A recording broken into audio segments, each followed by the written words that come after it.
చిత్రాంగదుడు హస్తినాపుర అఘటిత కథ. హస్తినాపుర రాజ్యానికి ఒక విశిష్టమైన చరిత్ర ఉంది.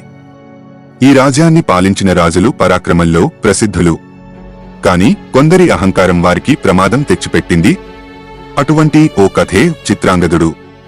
చిత్రాంగదుడు హస్తినాపుర రాజుగా వెలుగొందిన మహావీరుడు. శంతన మహారాజు సత్యవతిల కుమారుడు. కాని అతని జీవితంలో జరిగిన ఒక సంఘటన కారణంగా అతని వైభవం తక్కువ కాలమే నిలిచింది. చిత్రాంగదుడు బలవంతుడుగా పేరొందాడు. అనేక యుద్ధాలలో గెలిచాడు. అయితే అతని బలం అతనికి అహంకారాన్ని తెచ్చింది. ఇదే అతని జీవితాన్ని మలుపు తిప్పింది. ఒకరోజు అదే పేరు కలిగిన ఓ గంధర్వరాజు చిత్రాంగదుడు అతనికి సవాలు విసిరాడు.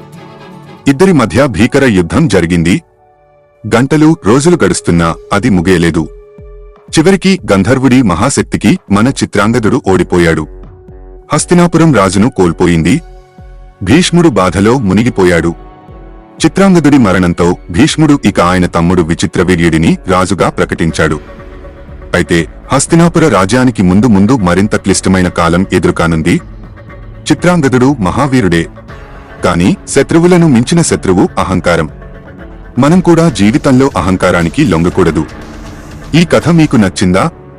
మరిన్ని ఆసక్తికరమైన పురాణ కథల కోసం మా ఛానల్ ఫాలో అవ్వండి.